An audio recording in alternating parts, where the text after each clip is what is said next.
valencias de funciones físicos. También los químicos farmacéuticos están entrando a tallar a los centros de radiofarmacia.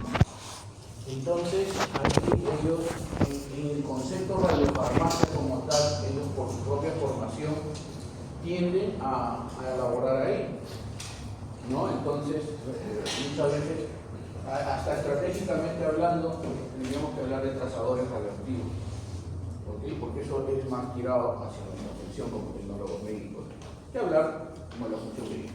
Pero en el fondo, los dos son lo mismo: hablar de radiofármaco o de trazadores radioactivos. Los dos van a utilizarse en estudios de diagnóstico y terapia. Ya tienen el cuadro que hicimos, ¿no? Que en base a qué se escoge. Pero básicamente un principio importante es seguir procesos biológicos. Y ahí, ya de ahora en adelante, tenemos que acordarnos de fisiología bastante. ¿Por qué? Porque la mayor parte de procesos que van a inmiscuir a los radiofármacos, la otra clase, cuando veamos la biodistribución, tenemos que entender eso. ¿Ok? Entonces, en la investigación y en la medicina, la importancia va a ser que nosotros vamos a tener algunos trazadores radioactivos para estudios de diagnóstico y otros trazadores radioactivos para estudios de terapia, como el indexio PSMA, por ejemplo. ¿Ok? Entonces ya sabemos cuál es la finalidad cuando se habla de diagnóstico, ¿no? ¿Qué tipo de emisores son los que vamos a usar para el diagnóstico? Isótopos que tengan emisor gamma principalmente, ¿no es cierto? Ya sea monofónico o y terapia alfa y negativo. negativo o positivo. Negativo. Y aquí beta positivo, ¿no es cierto? Entonces, esa es la característica. El deuterio es un isótopo que últimamente se está utilizando. Ya hay disponibilidad en el país de importación al país, no de producción en el país. Y se puede usar para terapia tanto de tumores neuroendocrinos como de cáncer de próstata. Eso es un alcance importante. Entonces, los radiofármacos o los radiotrazadores van a servir para eso, pero se habla de el radiofármaco o el trazador ideal. ¿Por qué hablamos de un radiofármaco o trazador ideal? Tiene que cumplir ciertas características. Eso lo hablamos, creo que en una anterior. ¿Cuáles son los criterios de selección? Vida media, tipo de radiación y energía emitida. Y de eso hemos hablado, ¿no es cierto? Hemos hablado cuál es la vida media de cada uno de ellos. ¿Qué era la vida media? ¿Se acuerdan? Tiempo de decaimiento. Tiempo determinado en cuál su tipo de vida, su radiación. Se cae a la mitad. Ahora, eso es promedio, nada más. O sea, no es exacto, ¿no es cierto? Pero se hace un cálculo. Cada isótopo tiene que tener una vida media determinada y ahí vamos a dividir entre diagnóstico y terapia. Porque acá elegimos que tenga una vida media menor o corta, ¿no es cierto? ¿Para qué? Para que lo suficiente como para que nos pueda dar una imagen y que tenga menos irradiación al paciente.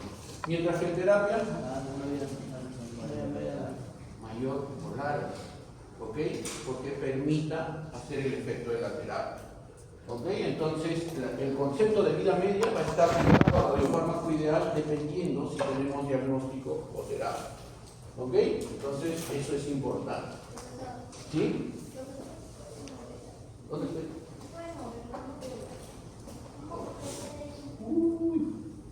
Ningún. ¿Quién es? Me lo llevo. Sorteamos. ¿De quién es? De la mano. Ya, entonces, primer criterio de selección, vida media. Estamos hablando de radiofármaco ideal. ¿Ok? Segundo criterio de selección, el tipo de energía que va a tener, el tipo de emisión, ¿no? Alfa, beta o gamma. De acuerdo a eso, vamos a saber si son de diagnóstico o de terapia. ¿Ok? Entonces, segundo criterio de selección, el tipo de emisión que va a tener esto, ¿no? Y ya lo hemos nombrado, diagnóstico o terapia. Ahora, profesor, el yodo se combina. El yodo, el primer radioisótopo diagnóstico, se va a combinar porque va a servir para diagnóstico y terapia. ¿Cómo hago para que no haga una cosa ¿No se ha preguntado nunca eso? Léame, mío. Sí, pero yo no puedo separar la condición. Tengo yodo y le doy yodo a un paciente. No. ¿Qué puedo hacer? Pues yo tengo 100 milicuris de yodo. Es un tiempo de decaimiento. Pero los dos van a tener. El yodo tú lo das como tal y va a tener los dos decaimientos. Yo no puedo separar un decaimiento para una cosa y otra para otra. Yo le doy yodo al paciente y ese yodo puede hacer diagnóstico, también puede hacer terapia. ¿Cuál va a ser la diferencia? El tiempo que le doy, no, porque ya está incorporado. La cantidad, perfecto. Entonces hay que pensar en eso, la cantidad. ¿En qué se mide la dosis de radiación? Milicuris. Acá le puedo dar para diagnóstico 100 microcuris. Y acá para terapia van entre terapia para hiperfunción o terapia ablativa. Esto lo vamos a hablar cuando hablamos después. En hiperfunción puedo dar hasta 15 milicuris y ablación hasta 200 a 300, según los chinos, milicuris.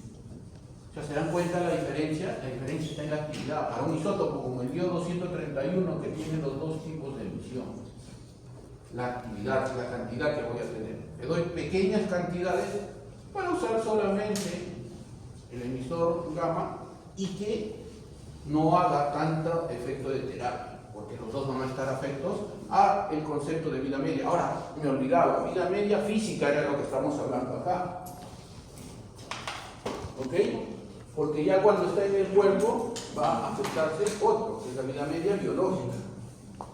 Y esa va a depender de la cantidad de radiación, ¿no? Entonces ahí vamos a hablar de otro concepto importante, vida media efectiva, que va a ser igual a la física más la biológica. ¿Ok? Y para eso también se tiene que elegir. La biológica va a depender no solo del isótopo que voy a usar, sino del complemento que ésta va a tener. Porque los isótopos van a necesitar un complemento, marcarse con algo para hacer un trayecto nada más y no se quede en el cuerpo haciendo más efectos. Entonces, en la vida media se escoge eso. Criterios, eso sería un poco hablar de criterios de selección de radioisótopos ideales. Ahora, nosotros no inferimos en eso, pero tenemos que saber, ¿no? Los que preparan o los que descubren nuevos isótopos radioactivos son los que infieren en eso. Pero nosotros tenemos que saber cómo ha llegado el isótopo radioactivo. Gracias a una vida media efectiva normal, al tipo de energía y al tipo de energía que se va a emitir también, ¿no es cierto? Va a estar acá. Y hemos hablado de eso. Por ejemplo, acá tengo un fotopico de 662 por un isótopo. O un fotopico, esto es para control de calidad. Pero esto sí lo usamos. ¿Quién tendrá el fotopico de 501? La aniquilación, Galio 68. Todos los emisores de positrones después de su aniquilación llegan a este fotopico. 511 kiloelectronvolts. ¿Ok? Entonces, eso también es importante. Ustedes, creo que lo vimos y hablamos de eso cuando vieron el aplicativo del organismo internacional. ¿Han navegado en el aplicativo? ¿Quién ha navegado? Sí, ¿no? Y ven que hay porcentajes. De acuerdo al pico de energía, dice porcentaje. Por ejemplo, en este caso tiene un porcentaje de 511, otro con extracción de 170 y 203. ¿Ok? Pero nosotros agarramos esto y el equipo se sincroniza en esto. En PET, todos son de 511. Pero en cámara gamma SPEC vamos a tener diferentes tipos, pues, ¿no? Por ejemplo, el yodo 131, 364, el tecnesio 99, 140, y así los diferentes subtipos. Entonces, ¿de qué va a depender eso? De la característica de cada isótopo, ¿okay? Del porcentaje de abundancia que tiene cada isótopo. Eso ya es inherente a cada uno. Entonces, estos son los criterios de selección para saber cuándo un radiofármaco es ideal. Entonces ya un isótopo radioactivo que viene para marcar como un radiofármaco ideal viene con estas características, ya se sabe que puede tener eso. ¿Ok? Pero también en algún momento vamos a hablar de impureza. Uno de los radionúclidos más usados es este. En algún momento coloquialmente también le llaman la BD de la medicina nuclear, tecnesio 99, bien está. ¿Ok? El otro, el carbono 14, lo usan a nivel industrial, pero el tecnesio 99 es de uso diario. generadores de Tecnation 29. En todos los centros, menos en Delgado, todos los otros centros tienen Tecnation a disposición, ya sea en IP o por generadores. ¿Sí? Listo. Entonces, el impacto en las aplicaciones. Ahí ya vamos a ver la elección del radionúclido para el diagnóstico o para la terapia. ¿No? Entonces, este cuadrito vamos a saber que existen algunos marcadores, por ejemplo, en este caso para cáncer, y un isótopo que podemos cambiar. Si quiero hacer diagnóstico o quiero hacer terapia. Entonces, si es diagnóstico, vida media baja. Si es terapia, vida media larga. ¿Sí? Perfecto. Y esto, el medio en el cual se va a fijar, si va a ser el mismo para los dos. El blanco, los receptores con los cuales voy a tener. Entonces, este concepto en general de diagnóstico y terapia con un radiofármaco ideal va a tener un nombre. ¿Se acuerdan cuál es? Sí. Dígalo. El concepto de diagnóstico y terapia. Claro, diagnóstico, pues, diagnóstico.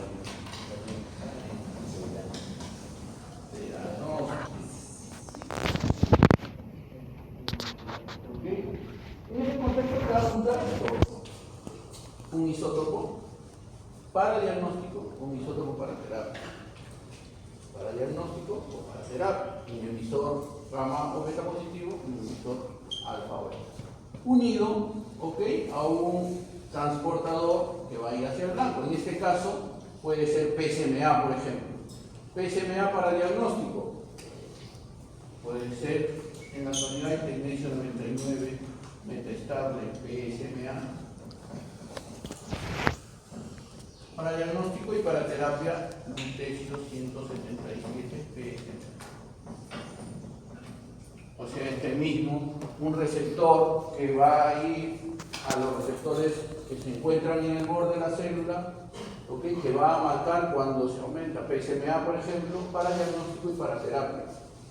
Entonces, se habla de radiofármaco ideal, vida media corta, vida media larga, Tecnation 99, PSMA. Es así como se llega a este concepto de los pares diagnósticos. ¿Ok? Entonces, el yo 231 era el primero que hacía esto.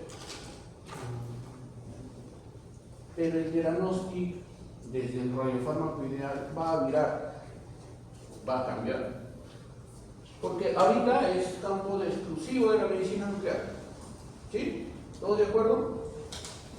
Pero en algún momento este concepto de diagnóstico, que va a ser el diagnóstico, ¿qué otros estudios diagnósticos tenemos fuera de medicina nuclear?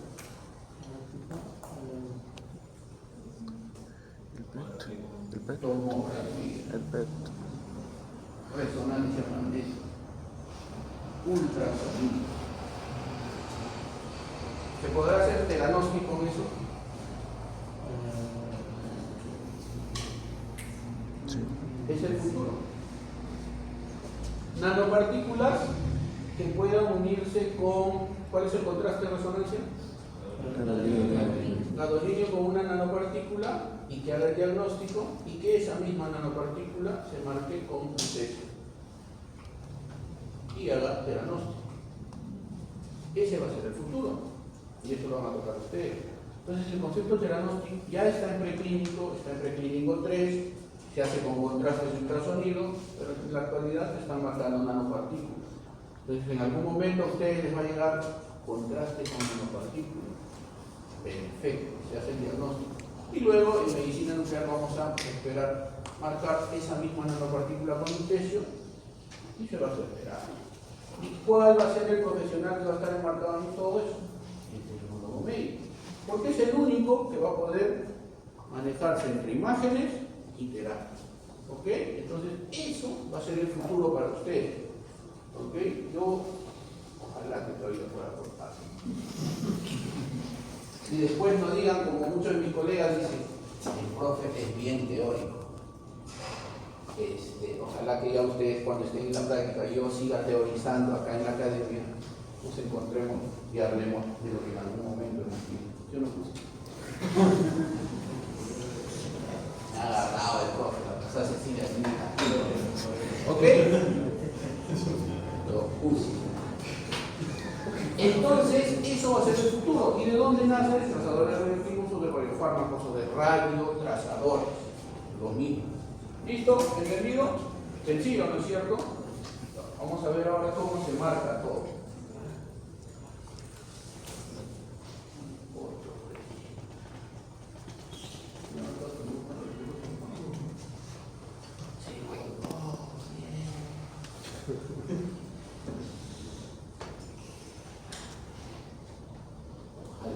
Listo. Muchas veces, ya lo tomaron foto, ¿no? Estos resúmenes, guárdenlo, porque a veces se encuentran en los libros. Yo quiero que en algún momento mis alumnos me ayuden y hagan una infografía de eso, de los resúmenes, porque sirve, de verdad sirve. Yo no he podido hacerlo, no tengo tiempo, pero espero que ustedes puedan apoyarme y hacemos la infografía y la ponemos para el mundo.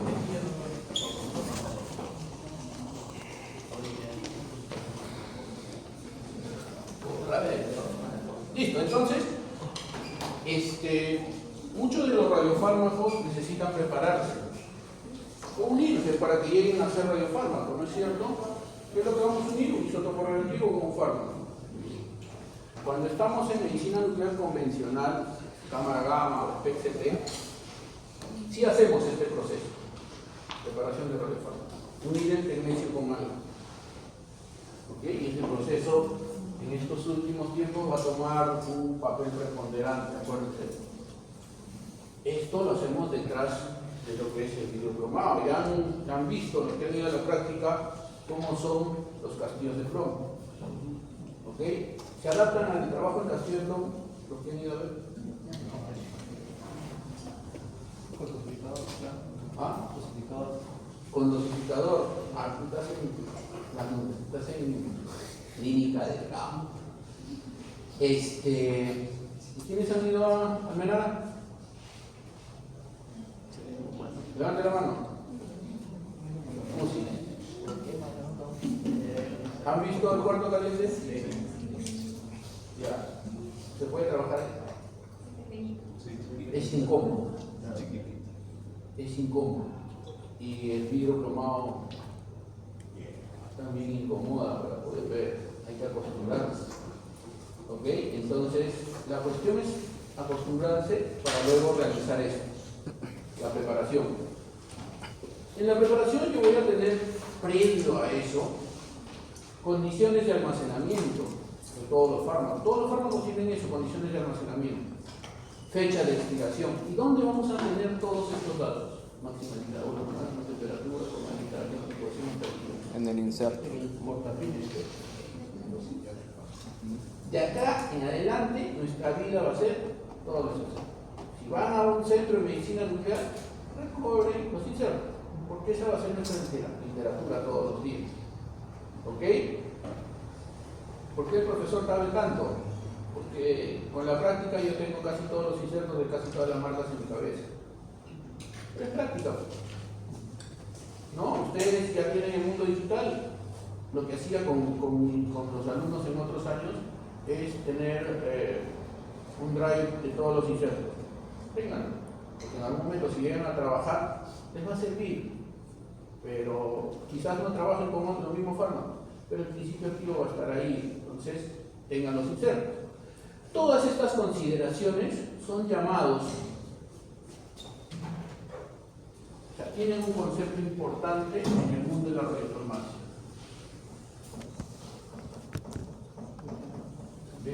¿Alguien ha escuchado ese concepto? Buenas prácticas de almacenamiento. Sí, lo dijimos en algún momento. Pero muchas veces, como tecnólogos, no le damos la importancia suficiente. ¿Por qué? Porque ya pues, lo guardamos en el refrigerador, ya ha pasado. En ese mismo refrigerador guardan la comida a veces, o la gaseosa. Si viene un químico farmacéutico, bueno, cada cosa a su lugar, ¿no? Las consideraciones que tiene el inserto, les dicen que tiene que estar entre 5 y 8 grados, y el fármaco está arriba en el congelador. Y no sabemos a cuánto está. ¿Cómo vamos a saber a cuánto está? ¿Ah? Ah, la puse. ¿Ah? ¿Cómo se llama ese medidor? Curiómetro. Actímetro. Termohigrómetro.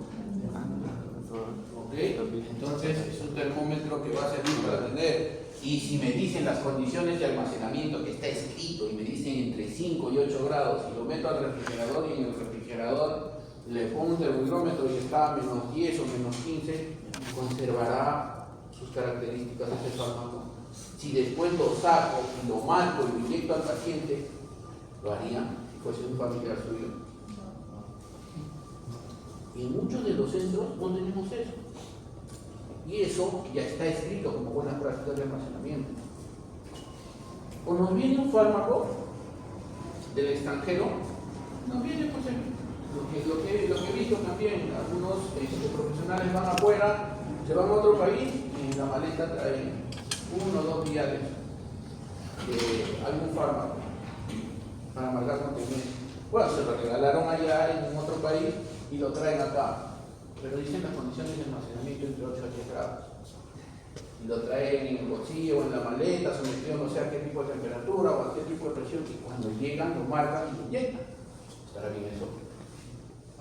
Se ha roto hasta la cadena de frío que debería de tener, porque si te dice entre 8 a 10 grados, esa tiene que llegar en un transportador que te garantice esa temperatura, y el que lo reciba tiene que medir si eso está a temperatura. Porque si no, cuando yo lo use, ¿o lo podré usar? No, como profesional tendría que negarme porque no cumple las condiciones de almacenamiento o las condiciones de transporte. Entonces, hasta en eso, bueno, no iba a ser tan papita como el papá, pero si no está en esas condiciones, que lo marque después no me va a garantizar que el producto final sea la fecha de expiración. Profesor, son las variables que bueno, en este caso, hacen que pierda su calidad con respecto a la temperatura. ¿Qué es lo que tiene que hacer que la temperatura, o sea, la variación de temperatura, ¿En qué influye? Ya. Perfecto. Cuando estos fármacos tienen un proceso que se llama liofilización. Porque tú encuentras un fármaco, no estoy hablando del producto final, un fármaco en un polvo liofilizado. Esta liofilización es llevada a una sublimación en cierta temperatura y luego secada. Y te dice que para mantener esas condiciones tiene que estar libre de humedad y no tiene que variar temperatura. Si no, no está recibiendo la cantidad. Entonces, otra cosa importante que tiene dentro del inserto, vamos a encontrar que en algunos casos tiene estaño. ¿Ok? Si a este fármaco se ha chocado, no ha variado la temperatura, la cantidad de estaño libre no se garantiza. Se puede haber oxidado ese estaño. Entonces, ya cuando veamos ahora, ese estaño nos va a servir para disminuir la valencia del magnesio de 7 a 5. Si no se considera eso, la marcación está mal. Entonces, y se ve en el producto, ¿no? Vamos a encontrar, ya vamos a ver después cómo vemos cuando está mal marcado, qué consideraciones vemos a partir de eso. ¿Ok?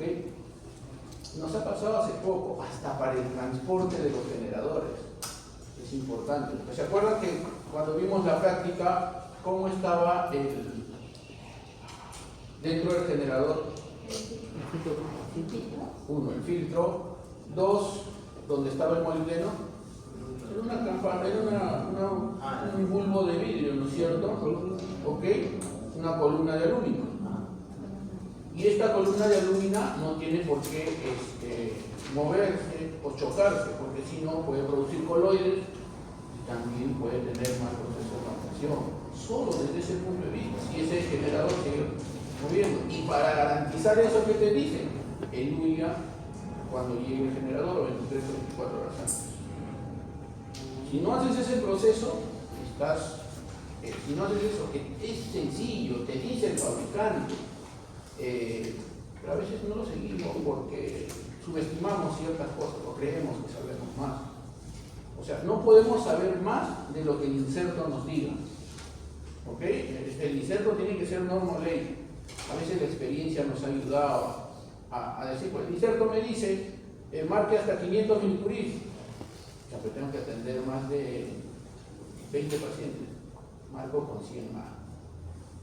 En la experiencia del endocrinólogo ha pasado que ha marcado una vez y normal, ha pasado normal, pero en esas condiciones que se dio una vez. ¿Okay? En otras condiciones con menos volumen puede ser que haya, porque se fabrique otro tipo de consideraciones y ya. Entonces, para comenzar, así como ustedes están empezando, lo ideal es que todo lo que esté en el inserto sepamos qué es lo que dice, que es lo que vamos a aprender ahora, y lo sigamos al pie de la letra, que esa sea nuestra norma, nuestra ley. ¿Ok? Y actuemos profesionalmente. ¿Por qué? Porque cuando uno ve actuar un químico farmacéutico tajante, no se ha guardado bien, no se usa. ¿Ok? En cambio, cuando llegamos al servicio, ¿qué me ha pasado? El médico dice, no, puedes usarlo, venció ayer. No, dicen que tienes hasta 30 días después del vencimiento para poder usarlo. Yo lo firmo. Como comida. Pasa, en el fármaco dice, venció en marzo del 2025. 2 meses. Bueno, acostumbrados a que el metro cuando vence, te lo borran la línea y te la vende más barato. Pero puede ser, lamentablemente esa es la cultura que tenemos, no debería de hacerse. Si se vence, eso quiere decir que no respetan la garantía. Y pónganse a pensar en el paciente cómo está, ¿no? Entonces, fecha de expiración, la máxima actividad, que les decía, hay un concepto importante que si excedes esta máxima actividad puede generar radios. ¿Alguien ha escuchado esto?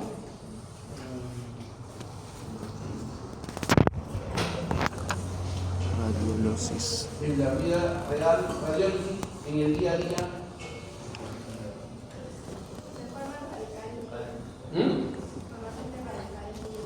Ahí está, perfecto. ¿Qué radicales libres? ¿Y qué pasa si tengo muchos radicales libres? Radiobiología, ¿no?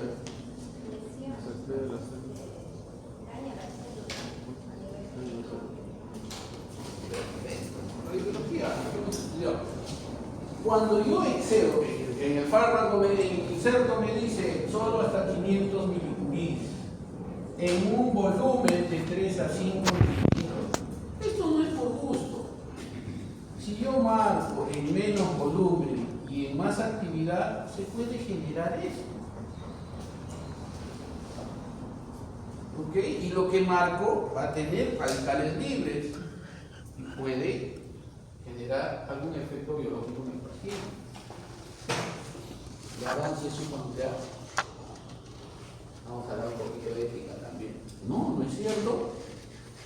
Pero si yo les digo, no, pues en el inserto dice que esta es la máxima actividad y el máximo volumen, no lo entendemos hasta que entendemos cuál es la consecuencia, radiólisis. ¿Ok? Entonces, hay que entenderlo desde ese punto de vista. El volumen máximo. La temperatura requerida para la marcación. Esto también es importante. ¿A cuántos grados hierve el agua? 100 grados centígrados. ¿Qué pasa si en un inserto me dice llévelo a 80 grados centígrados?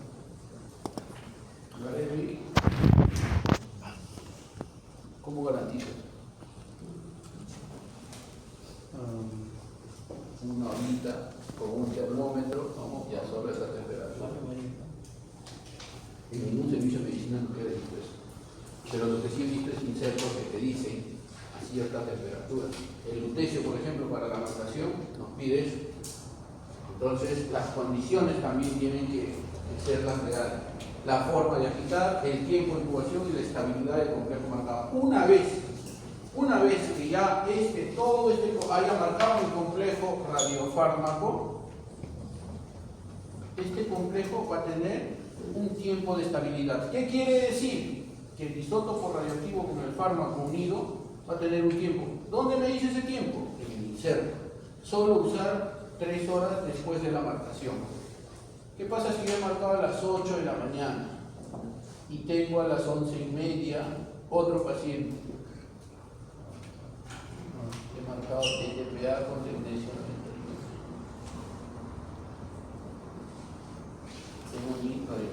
a las 8 de la mañana y a las 11:30 no lo usaría. El día no.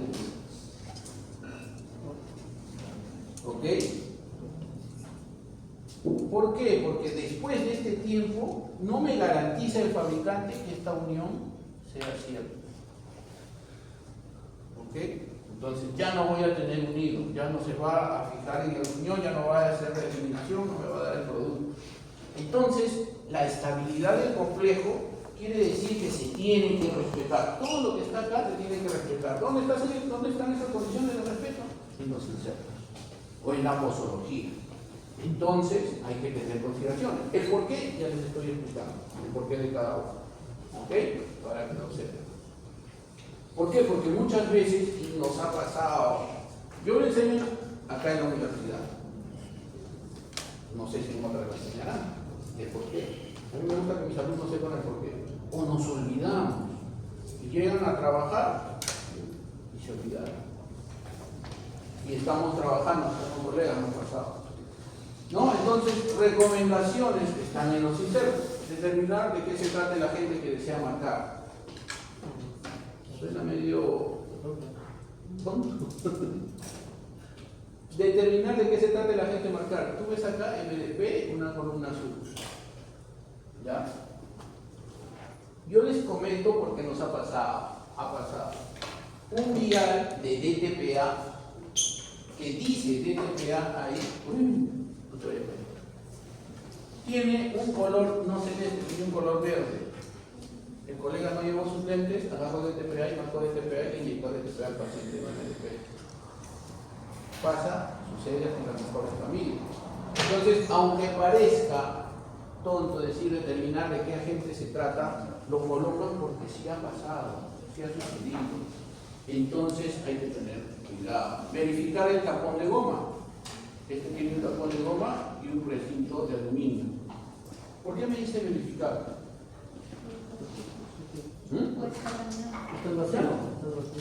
Si se golpea o tiene un golpe, puede decir que ya no está vacío. Ahora, tendríamos que considerar que este vial con un polvo liofilizado esté sellado al vacío. Algunos isótopos algunos fármacos tienen sellados al vacío, otros no. ¿Ok? Pero con los que sí tienen consideración de sellado al vacío, hay que tener cuidado con ello. Y hay que saber cuál es. ¿Ok? Confirmar que el agente liofilizado se encuentra realmente en el frasco. Son cosas que parecen, pero pasa. Una vez nos llegó un vial vacío.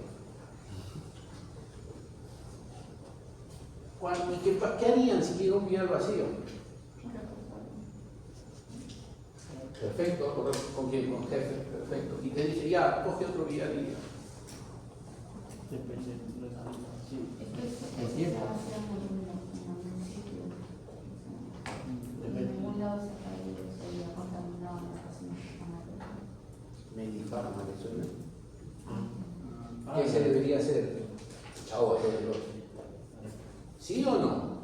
Como profesionales, ¿qué deberíamos de hacer? Cuidar de todo el lote. Sí, ¿por qué? Porque el fabricante me garantiza que cuando llegue a mi servicio cumpla todas las condiciones de calidad. Y yo tengo que garantizar que ya una vez que esté en mi servicio y lo he recibido bien, porque si llega al cuarto caliente y no está bien, la culpa es de quien lo haya recibido. Y generalmente quien lo ha recibido es alguien de logística o hasta el de limpieza. Recibe la caja y lo guarda y lo coloca. Porque estos los vienen sábado, vienen domingo, vienen en la noche, o el de seguridad recoge la caja y lo coloca. No, me han dicho que lo colocan en el refrigerador, lo colocan en el refrigerador. Y ahí sí, amén a los químicos farmacéuticos. Un profesional lo tiene que recibir. Un profesional tiene que verificar. Y un profesional, luego de verificar, esa es buena práctica de almacenamiento. Lo guarda. Y el profesional que saque al día siguiente tiene que hacer la post-verificación. ¿Qué pasa? Si no verifica, lo cierra, agarro tecnesio, lo marco, inyecto al paciente y veo cosas que no tenía que ver. No se han fijado. Y la rutina nos lleva a eso. ¿Okay? Si no hay lo que está en el vial, inmediatamente, o sea, si yo sé que en mi servicio alguien responsable lo ha recibido ya verificado, y alguien responsable lo ha sacado y no hay nada dentro, todo el lote desechado. Informe inmediatamente al servicio, y ellos tienen que informar al que está vendiendo, porque no está garantizado que todo el lote que viene acá recibido tenga las características. Pero ¿cómo voy a garantizarlo yo si no lo he recibido bien? Se vuelve una cadena de vicios, ¿no es cierto? Entonces hay que tener cuidado con eso. Hay que tener cuidado con eso. Y muchas veces todo lo que es fármacos, todo eso se lo dejamos a la enfermera. Si hay una enfermera, la enfermera hace su famoso carnet, ella lo recibe, ella lo guarda y nos dice cuándo es la fecha de vencimiento y ya. Entonces, yo como profesional lo voy a usar. Y puede pasar lo mismo con contraste y con otras cosas, ¿no? ¿Ok? Y con este caso de Medifarma ha salido a lucir un montón de cosas. Y nosotros usamos fármacos. Entonces, ¿cómo vamos a garantizar eso? Se nos puede decir un juicio si no estamos en eso, porque nosotros somos el último filtro antes de marcar y poner. Entonces, algo que parece tan tonto, porque parece tan tonto confirmar que la gente se encuentra dentro del frasco, puede incurrir en muchas cosas dentro del servicio. ¿Okay? Entonces, no está por demás siempre hacer el doble chequeo. A eso en la industria se llama el doble chequeo. Para eso existen las listas de chequeo. ¿Okay? Todo servicio tiene que tener una lista de chequeo de cómo ha recibido. Listo, perfecto. Si no lo recibe un profesional, ¿qué cosas tiene que saber la persona que recibe para garantizar todo este proceso? Conocer las condiciones del eluido a utilizar, igual no está de más. ¿Dónde están esas consideraciones del eluido? ¿Cuál es el eluido?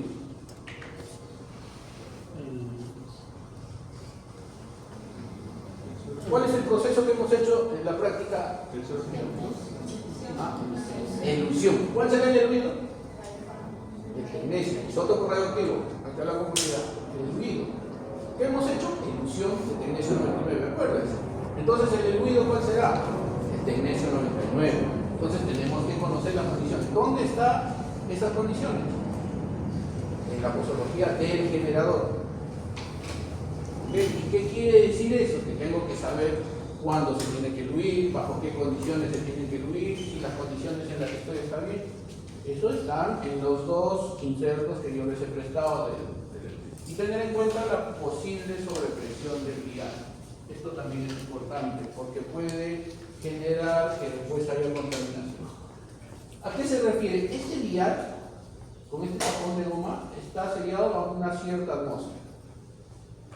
Si yo inyecto 3 mililitros, estoy aumentando la presión adentro, ¿sí? Y si yo inyecto después, pongo una aguja y saco, por el costado de la aguja puede ser que me contamine con lo que hay adentro. O cuando lo ponga en bien, esa presión también varía. Entonces hay que tener cuidado con esto, ¿no? A veces una buena práctica es meter 3 mililitros y aspirar aire 3 mililitros después para compensar la presión que hay adentro. Entonces, eso también es fantástico. Recomendaciones. Tener en cuenta la información del producto, volumen y actividad mínimos y máximos. ¿Por qué es importante el volumen y la actividad? Puede fabricar radiólisis. ¿Sí? Importante. Todo tiene por qué. La jeringa apropiada para el volumen que se requiere, el tamaño de aguja, el calibre pequeño para adicionar el tecnecio y mantener siempre técnicas asépticas. Eso nos han cuestionado a nosotros como tecnólogos últimamente, porque si se habla de condiciones asépticas, se habla hasta de condiciones de un campo estéril en la cual tiene que ser preparado esto. Pero cuando vamos a los cuartos calientes, no encontramos eso. No encontramos eso. ¿Ok? Y ahí sí, amén a todas las mujeres, porque ellas son las más ordenadas. Yo he aprendido mucho del trabajo con la mujer, porque nosotros los hombres somos más desordenados que las mujeres, hay que entenderlo así. Y hay que entender que todos aprendemos. Más que tenga 20 y tantos años trabajando en medicina nuclear, sigo aprendiendo. Hasta el etiquetar, el guardar, el poner el fondo, el campo, y todo, ¿no? Todo tiene que ver. ¿Qué pasa si no etiquetamos algo? Hay que tener cuidado con eso. Entonces, tomarse el tiempo para todo eso, y siempre las condiciones asépticas. algodón con alcohol para limpiar la superficie. ¿Te acuerdas que hablábamos cuando hicimos el... Te dice, el inserto te dice, ¿no? Limpiar la superficie de... Ya, algunos no lo hacen. ¿Cuál es el peor enemigo de todo esto? La rutina. La rutina. En la rutina llegamos exactos a trabajar, eludimos y no limpiamos porque ya está, sabemos que no va a pasar nada, o no sabemos. Porque nadie ha hecho un estudio, o sea, realmente hablando, así teorizando, de si los pacientes que se han ido a su casa después hayan tenido fiebre o no. ¿O alguien ha visto eso?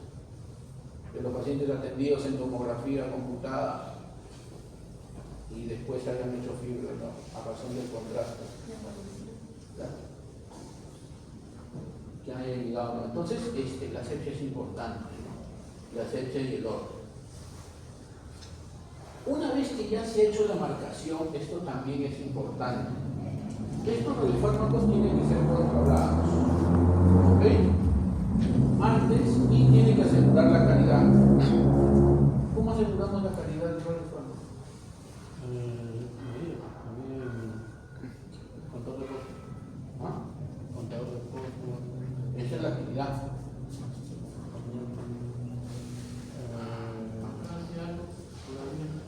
Métodos de marcación.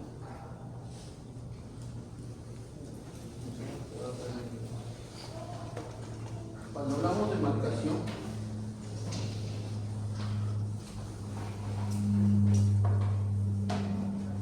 una vez que ya está marcado,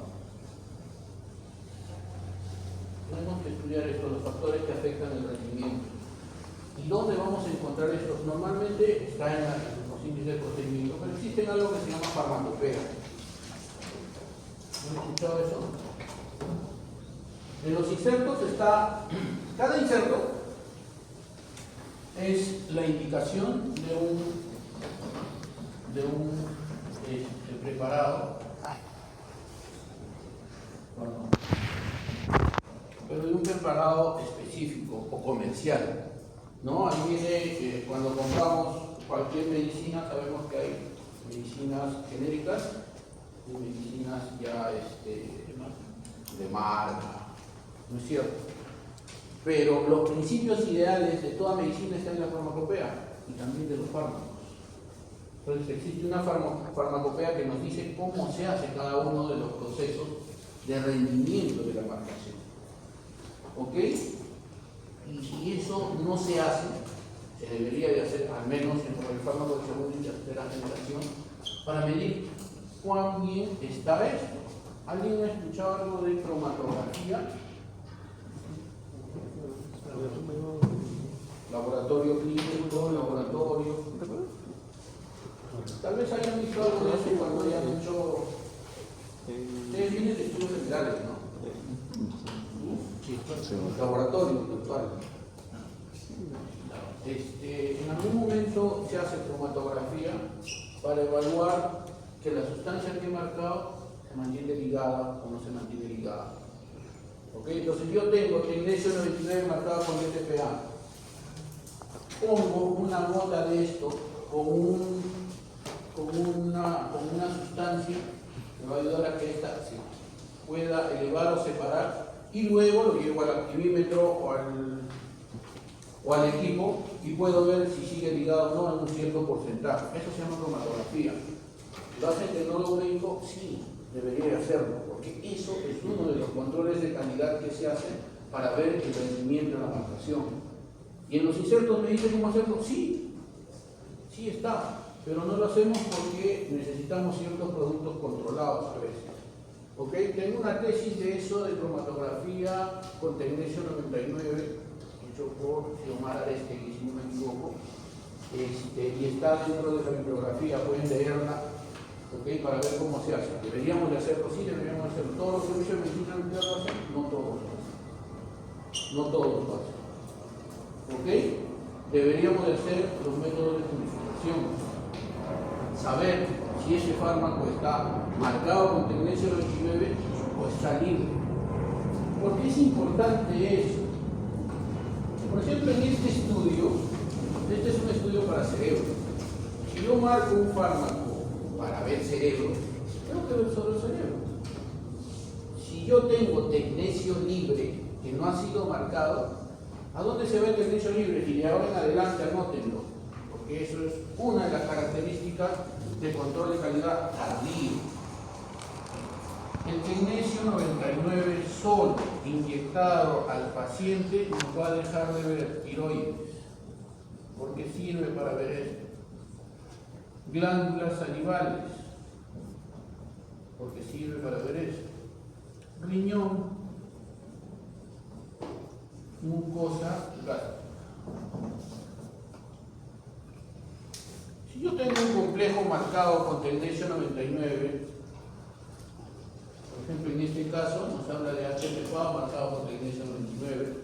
El HMPAO es un fármaco que se tiene que atravesar la barrera hematoencefálica, un fármaco de característica lipofílica, y nos deja de ver solo el cerebro. Pero, ¿qué pasa si tengo tecnesio libre? Se puede ir a uno de estos lugares, como en este caso, glándulas salivales. ¿Eso qué quiere decir? Mala manipulación. ¿Ok? Pero eso se tiene que garantizar antes de inyectar al paciente. Ya cuando está inyectado, ya no sirve. ¿Qué hago? Tengo que citarlo otra vez y garantizar que esté bien marcado. En un caso el AGP para hígado. ¿A poder funcionar? No, eso no lo vemos. Pero más o menos como marca varias cosas. O si no, él hace antígeno alfa. No, esos son marcadores tumorales. Pero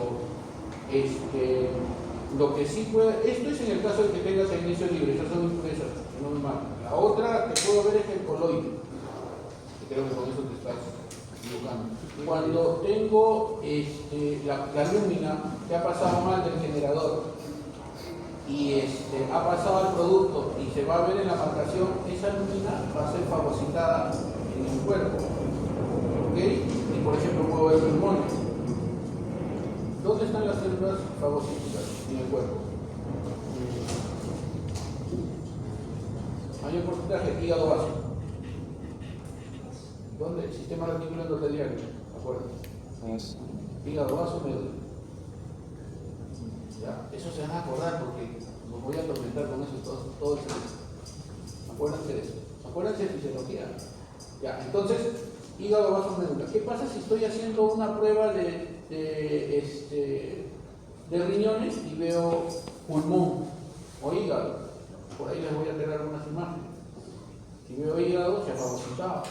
Si veo pulmón, los macrófagos del pulmón, también hay macrófagos del pulmón, cuando tengo una mala marcación, cuando tengo alúmina, van a captar. Entonces, no se va a las zonas que voy a ver. En este caso, por ejemplo, tenía marcado el cerebro, pero se está yendo más a glándulas salivales, tengo estas impurezas. ¿Ok? ¿Y eso qué quiere decir? Mala marcación, simple. ¿Y qué pasa con ese paciente? Ese paciente no puede hacer hasta juicio. ¿Por qué? Porque esta prueba no sirve. Tengo que inyectarlo otra vez, tengo que hacer otra prueba, quitarlo otro día. Pero hay varios marcadores que se pueden utilizar para diferentes órganos. Y la dosis de radiación. Estás hablando de órgano específico, no para eso. Entonces ahí va otra característica importante, la pureza radioquímica, ¿no? Para ver las impurezas. Tecnesio 99, coloide y otras impurezas. Esto es básico para los fenómenos de control de calidad. ¿No? La pureza radioquímica, la cromatografía, ¿no? Cromatografía para ver impurezas de tecnesio libre, de coloide y de otras impurezas. Entonces, eso es importante. ¿Lo hacemos? No lo hacemos. Porque no hay tiempo, por rutina, no se hace. ¿Okay? Pero los químicos farmacéuticos están en el core, están en su día a día. Ahora, ¿podemos hacerlo? Sí, en algún momento les invito, por ejemplo, que lean esa tesis importante y nos puede ayudar a ver el periodo de estabilidad, todas esas características, ¿no? Entonces, sigamos con lo.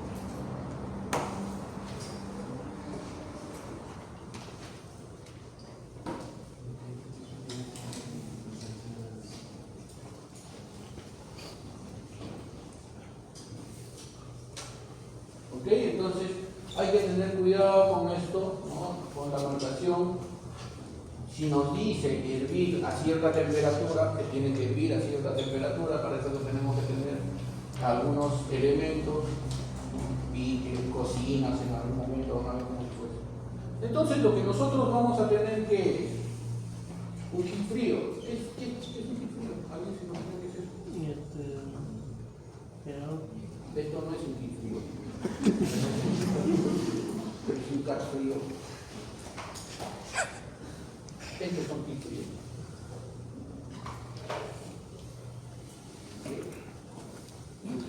¿Por qué pongo esto? Porque en algún momento yo sí me imaginaba ¿okay? Entonces, un kit frío es esto. Un complejo que va a tener ciertos componentes biológicos inactivos, ¿ok? Y que luego de ser marcados se vuelven calientes con una sustancia radioactiva. Ese es otro nombre que usted le conoce a los fármacos, que van a tener actividad biológica, un agente reductor, un quelante, estabilizante, baja, rellenante, de acuerdo al subtipo. ¿Ok? Y cada uno de estos va a tener una característica importante. El agente reductor, por ejemplo, ¿cuál es la valencia que tiene el tecnesio 99? 7. ¿Cuál es la valencia ideal para poder trabajar? 5. Este reductor lo que hace es bajar la valencia de 7 a 5 para que pueda ser los estabilizantes. Un quelante. ¿Se acuerdan cuál era el que una vez hablamos? ¿Qué es un quelante?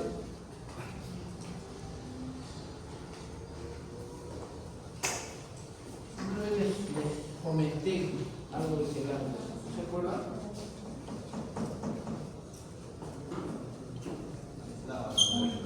¿Ah?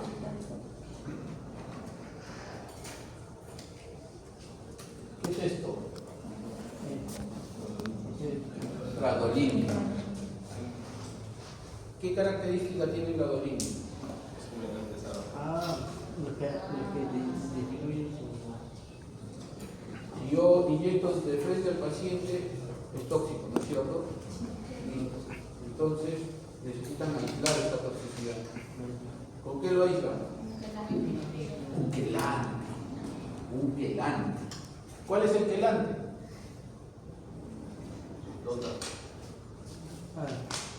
Por eso que en algunos casos dotarense, DOTA o DTPA. Este es un complejo de 5 y este es un complejo de 8. Este es el más que tiene menos efectos adversos porque se libera menos. ¿Se acuerdan? En resonancia ya lo han visto. Y acá que he puesto DTPA marcado con tecnesio 95. ¿Será lo mismo?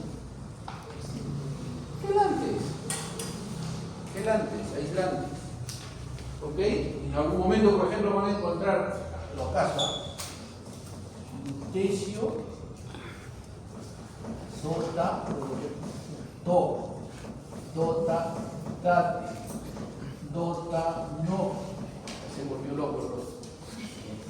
¿Qué es? Tóxico, aislado con dota y el compuesto biológico que se va a ubicar en alguna parte del cuerpo. Sencillo. Tóxico, aislado con dota, un quelante para ubicar y traducirse al cuerpo. ¿Sí? Sencillo. Ya se volvió sencillo. Entonces, ese es el transquelante o el quelante. ¿Ok? Entonces, hay compuestos que tienen transquelantes, hay compuestos que no, de acuerdo a la característica de cada compuesto. ¿Ok? Entonces, cada radiofármaco ya mezclado, ya unido, tiene que ser amilógeno, estéril, estable, una actividad específica alta. ¿Se acuerdan que de todo esto hemos hablado? Ya hablamos, en todas las clases del primero, apirógeno y estéril. ¿Qué nos da esa característica?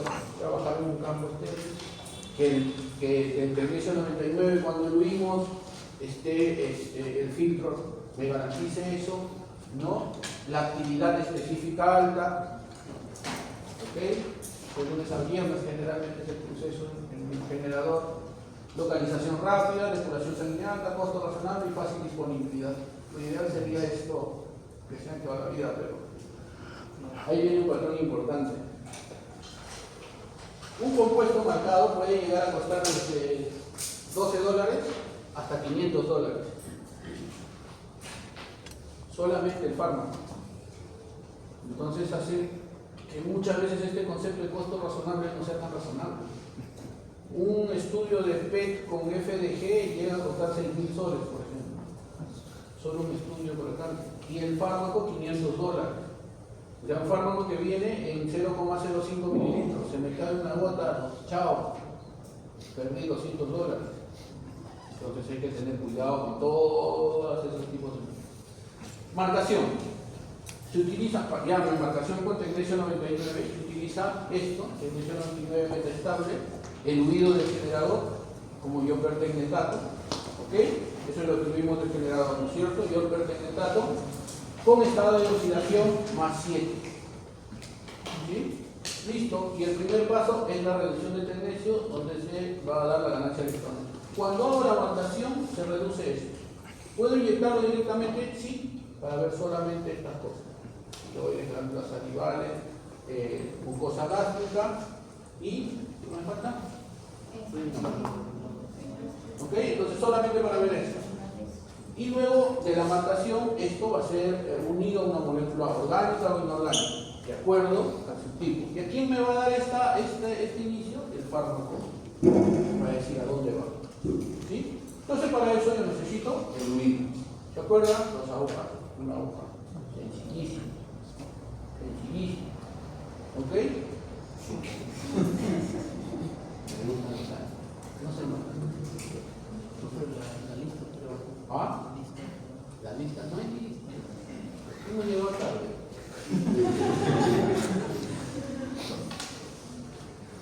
Virtual, esta foto.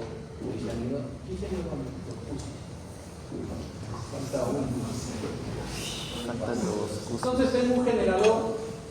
Esto me va a garantizar esterilidad y apiogenicidad a pesar de que lo vean tan sencillo. Y voy a obtener de la ilusión el ion pertecnetato, ¿no? Tecnesio 99 con cloruro de sangre. Una vez que obtenga eso, recuerdo que un alumno me hizo toditas esas animaciones. Bien chacaltanas, ahora es licenciado y traje en ultrasonografía. El maestro, para que vean eso. Una vez que ya tenga eso, el tecnesio 99, viene el proceso de marcación. Todas las indicaciones, ¿dónde están? En la posología. ¿Ok? Entonces, yo tengo que saber, para poder marcar, tengo que saber la posología, saber las indicaciones, qué aguja voy a usar, qué jeringa voy a usar, cuánto tiempo voy a tener, si puedo tenerlo ahí, cuánto voy a agitar, todas esas consideraciones. A veces me dice agitar en oscuridad. Hasta eso puede sumar a eso. ¿Por qué? Porque voy a tener diferentes complejos. Voy a tener complejos de radiofármacos de primera generación, por ejemplo. Compuestos marcados con un radionúclido que se dirige a un determinado órgano, pero no un receptor de partículas, y me va a servir para medir funciones básicas específicas. ¿Cuáles van a ser los radiofármacos de primera generación? Tecnesio 99, MDP, DTPA, DMCA y DICID. Hueso, riñón, filtración renal, esto es para gamografía renal y esto es para vías biliares. ¿Por qué son de primera generación? Porque la marcación es sencilla, es solo una unión. Ingreso el tecnesio a un vial y lo marco y espero cierto tiempo, no más. Entonces, esos son los radiofármacos de primera generación. Tengo pertecnetato de sodio con un agente reductor que puede ser el estaño, a veces viene, a veces no viene, y un ligante que es el radiofármaco. Se junta, se une y ya tengo el complejo marcado. Sencillo, un solo paso. Radiofármaco de primera generación. ¿Ok? Entonces ahí está el... ¿Por qué es importante saber eso? Porque estos no necesitan tantas consideraciones de, por ejemplo, tiempo de elusión. ¿Ok? El tiempo de elusión con estos puede ser hasta 23 horas después del ruido, pueda hacer la marcación. ¿Okay? Los volúmenes considerados sí para evitar radiolisis, pero estos son los que son más seguros, digamos, para la marcación. Y ahí vienen ya los complicados, los de segunda generación. ¿Ok? Y estos van a tener estudios sistemáticos o estructurales para la distribución. Y ahí voy a tener HMPA. ¿Para qué servirá esto? Es un rato de mundo.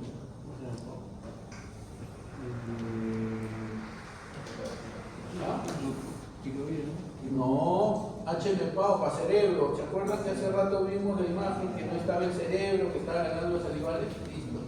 SD también para cerebro, MIMI para corazón, tetrofosmin para corazón y MAP3 para riñón.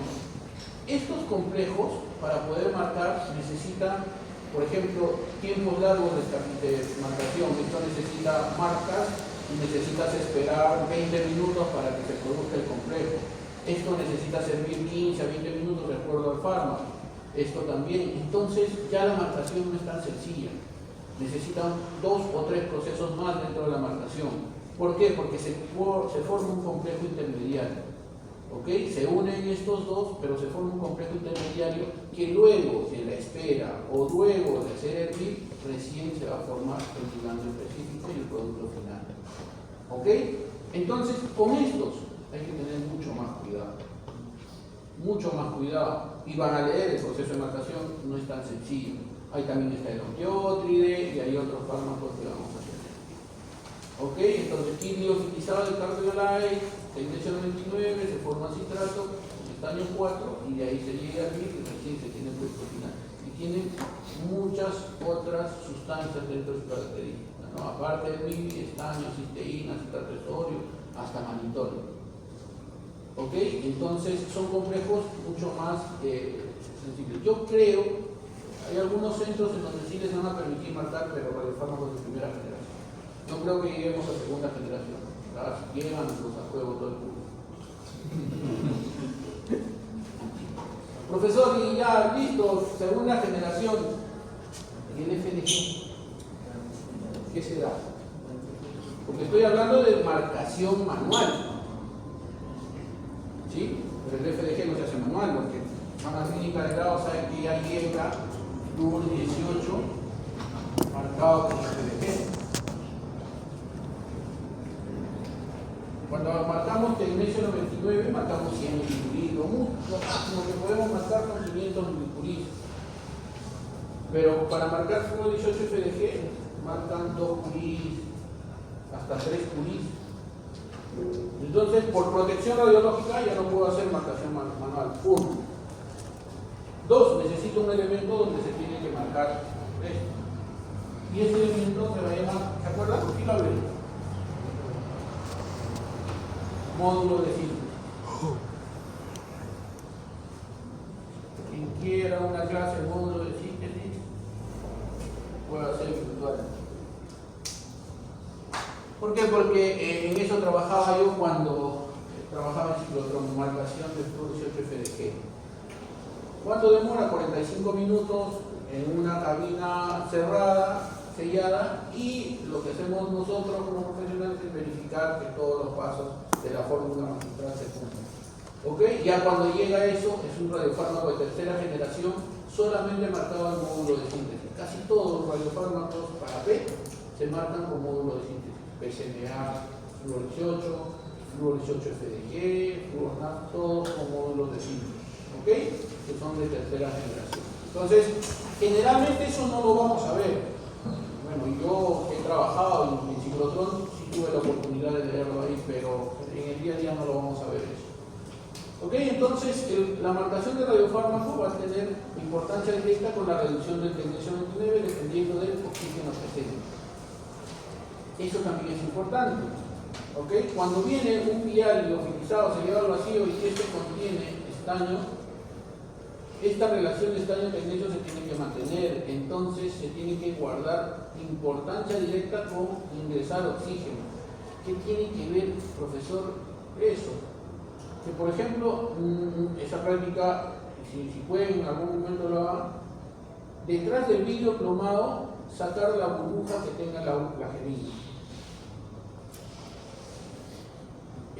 ¿Por qué? Porque si yo tengo 2 burbujas de aire en la jeringa y voy a marcar un vial que tiene estaño, esas burbujas de aire pueden oxidarlo y me reduce la marcación. ¿Cómo hago eso? Detrás del vidrio cromado, porque ya está irradiando, tengo que hacer eso con el capuchón y quitarle la aguja y tener cuidado porque ahí también me puedo contaminar. ¿Ok? Entonces, esa es una práctica que se tiene que hacer detrás del vidrio cromado, quitarle la burbuja a la aguja y asegurarme que todo el trayecto, inclusive acá en la punta de la aguja, esté con tecnesio y no haya aire. Porque hasta si yo tengo aire en la aguja y no he sacado una gotita aquí afuera, puedo incurrir en mala marcación. Entonces hay que tener cuidado con eso. ¿Ok? Para el proceso de marcación. Entonces estas características son importantes, ¿no? Relación estaño-tecnesio. Una vez más les digo, si el fármaco contiene estaño, si está al vacío. ¿Ok? Entonces estas consideraciones están. En la actualidad hay menos porcentaje de fármacos liofilizados que llevas al vacío con estaño. Hay menor, pero todavía hay. ¿Okay? Cuando producía Lipen casi todos tenían estaño como reductor. En la actualidad ya hay algunos que están en el extranjero que ya no necesitan. Pero, ¿dónde están esas características? En el cerro. Siempre hay que fijarse en eso. Listo, entonces nos quedamos ahí con las dos clases.